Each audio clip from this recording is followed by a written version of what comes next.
આજે જે સંકલ્પ પત્રની જાહેરાત થઈ છે એમાં સરકાર તરફથી મુખ્ય જે આવશ્યક સેવાઓ છે, લાઇટ, પાણી, ગટર, રોડ ની વ્યવસ્થા માટેનું જે આપણું કામ છે એને આગળ વધારવા માટેના આમાં સંકલ્પો રજૂ કરવામાં આવ્યા છે.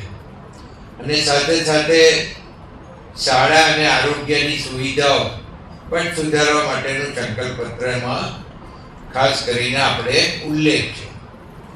હું આમ તો કહેવા જાઉં તો આપણા નડિયાદની અંદર ઘણા બધા એવા કામો થયા છે જે બીજે નહીં હોય એવા કામો થયા હોય. એ પૈકીનું કામ છે આપણું ફિલ્ટ્રેશન પ્લાન્ટનું કામ, જે સૌથી પહેલાં આપણે ત્યાં થયું અને આપણો કેનાલ આધારિત પાણીથી, મહી કેનાલ આધારિત પાણીથી ફિલ્ટ્રેશન પ્લાન્ટ થયો.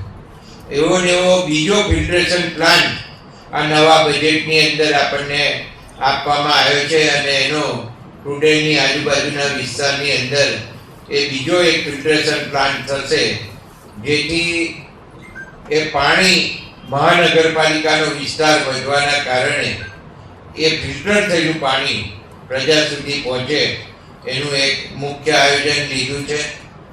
સાથે સાથે આજુબાજુના જે ગામો મહાનગરપાલિકામાં સમાવેશ થયા તો એમને પણ આપણી હિસ્સેદારી થઈ, એટલે એમાં પણ કામ થવા જોઈએ. તો એના આયોજન રૂપે આપણે મુખ્ય તળાવના બ્યુટિફિકેશનના કામો કરોડો રૂપિયાના ખર્ચે લીધા છે. એમાં પીપલગ, ડુંગરાલ, ટુંડેલ છે, કમળા છે અને હજુ આવનારા દિવસોમાં બીજા થવા જઈ રહ્યા છે. એ સિવાય આમ જોવા જઈએ તો આપણું મુખ્ય કામ એક ઓવરબ્રિજનું છે. એ પૂર્વ અને પશ્ચિમને જોડતો ઓવરબ્રિજ એ પણ મંજૂરીમાં છે, એટલે આવનારા દિવસોની અંદર એ થવાનું છે. એ સિવાય જે નડિયાદનું ડેવલપમેન્ટ છે એ હવે વધીને છેક ગામડાઓ સુધી પહોંચ્યું છે.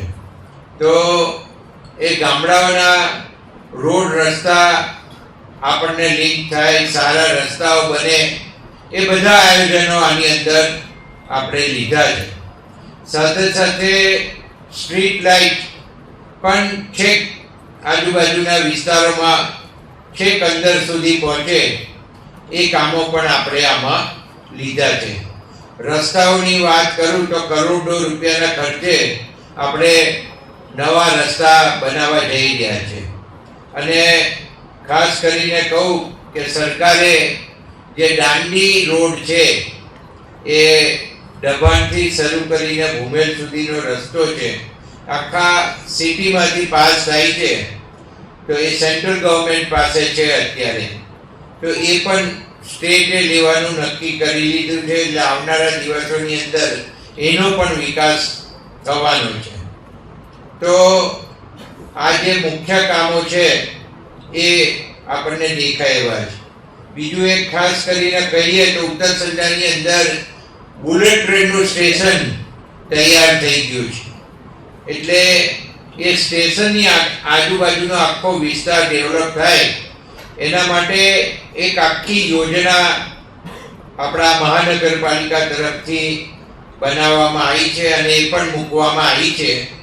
એ પણ આવનારા દિવસોની અંદર આપણને દેખાશે.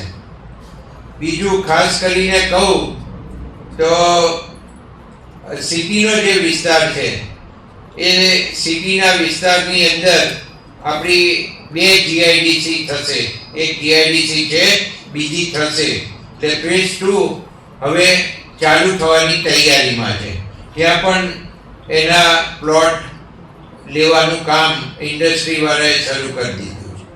અને એના સરાઉન્ડિંગ પેરીફરીના એરિયામાં, એટલે નડિયાદ કોર્પોરેશનની પેરીફરીના એરિયાની અંદર જે ઇન્ડસ્ટ્રીઓ છે એ ઇન્ડસ્ટ્રીઓમાં લગભગ 50,000થી વધુ લોકો કામ કરી રહ્યા છે. અને એમાં ઘણી બધી ઇન્ડસ્ટ્રીઓ એવી છે કે 3 શિફ્ટની અંદર એની કામગીરી ચાલે છે. એટલે રોજગારી મેળવવા માટે પણ આજુબાજુમાં ખૂબ મોટા પ્રમાણમાં નવી ઇન્ડસ્ટ્રીઓ આવી છે. અને બીજું એક નજીકમાં કહું તો આપણે આખા ઇન્ડિયાની અંદર પહેલો પ્લાન્ટ જે ફ્યુલ બનાવવા માટેનો, અને એ ફ્યુલ એટલે પ્લેનનું ફ્યુલ, હેલિકોપ્ટરનું ફ્યુલ, એટલે એ જે ફ્યુલ બનાવવાનું છે ગેસોલિન, એનો પ્લાન્ટ અહીંયા નખાઈ ગયો છે.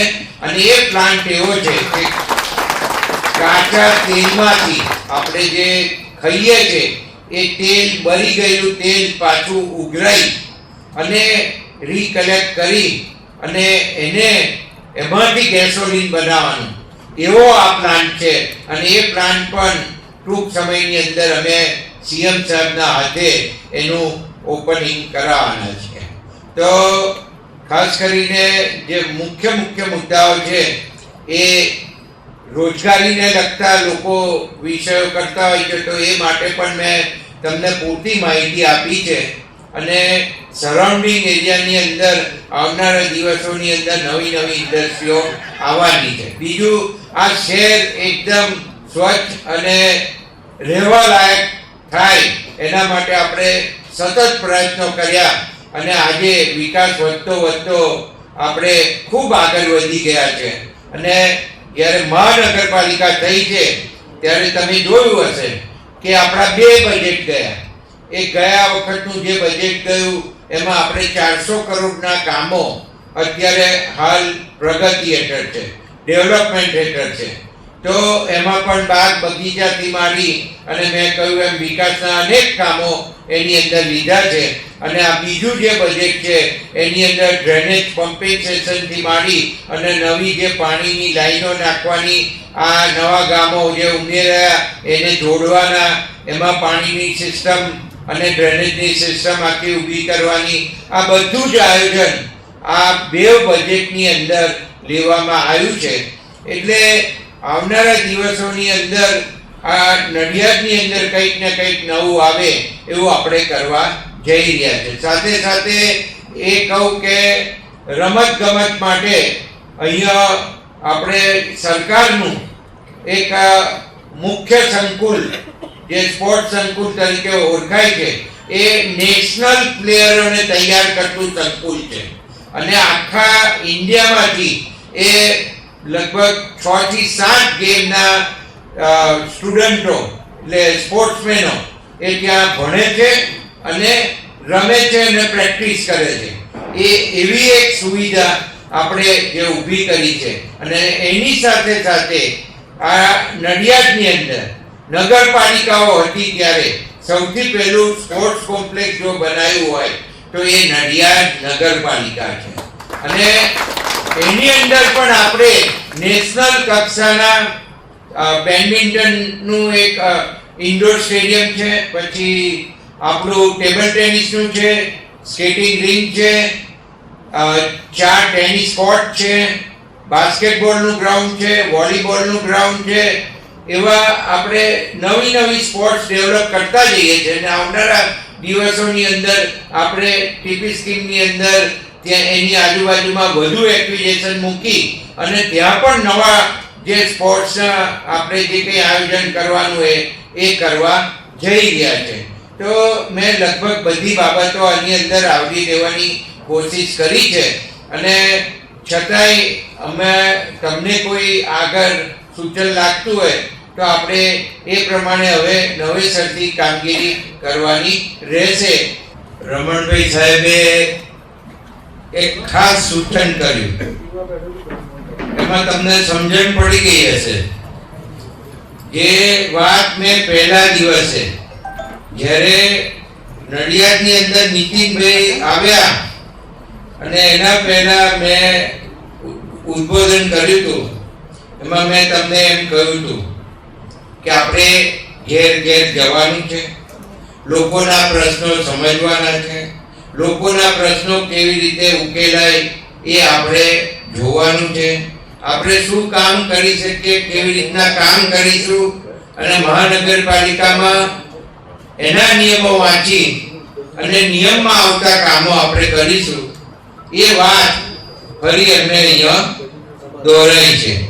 રમણભાઈ સાહેબ, મને આ કહેતા આનંદ થાય છે કે આ મારી વાત સ્વીકારી છે આ લોકોએ અને બધાએ બિનહરીફમાં પડ્યા નથી અને લડવાનું નક્કી કર્યું છે. અને કેટલાક તો મને સ્વેચ્છાએ આવીને કહી ગયા હતા કે આ વખતે અમારે લડવું જ છે અને અમારે લડીને જ જીતવું છે. એટલે પ્રજાની વચ્ચે જવાની એમની જે ભાવના હતી એ ભાવનાને હું આ તમામ ઉમેદવારોને બિરદાવું છું.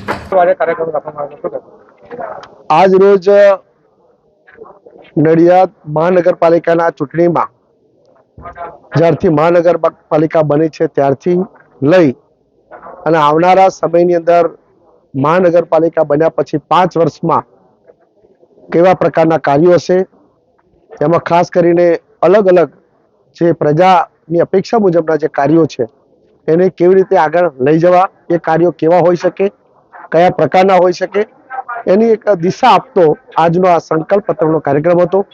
વિશેષ કરીને નડિયાદ મહાનગરપાલિકાએ જે ખૂબ વિકાસના કામો કર્યા છે એ જનમાનસ સુધી પહોંચે અને આગામી સમયની અંદર જે મહાનગરપાલિકા જે કામોને અગ્રિમતા આપીને કરવા માંગે છે એની પણ દિશા મળે, એના માટેનો આ વિશેષ કાર્યક્રમ હતો. અને આજના ઘોષણાપત્રની અંદર વિશેષ કરીને જે નડિયાદ મહાનગરપાલિકા બન્યા પછી જે વિકાસના કામોને અગ્રિમતા આપી અને વિકાસના કામોના આધાર ઉપર જન સમર્થન મેળવી અને ચોક્કસ જીત મેળવશે એવા વિશેષ કાર્યક્રમમાં આજે ઉપસ્થિત રહેવાનો અવસર મળ્યો. My school is one such future ready school where I understand each and every concept taught in the class and don't rote learn, where teachers don't just use books and blackboard to teach but use new ways of teaching and learning like audiovisual learning, activity-based learning and group activities, which enhances my conceptual understanding. My school also teaches coding, which is an important 21st century skill. Not just that, I get an opportunity to showcase my skill on a national platform. And with all this, I acquire important skills that make me future ready and confident. Would you also like to know where is my future ready school? Visit now and see for yourself.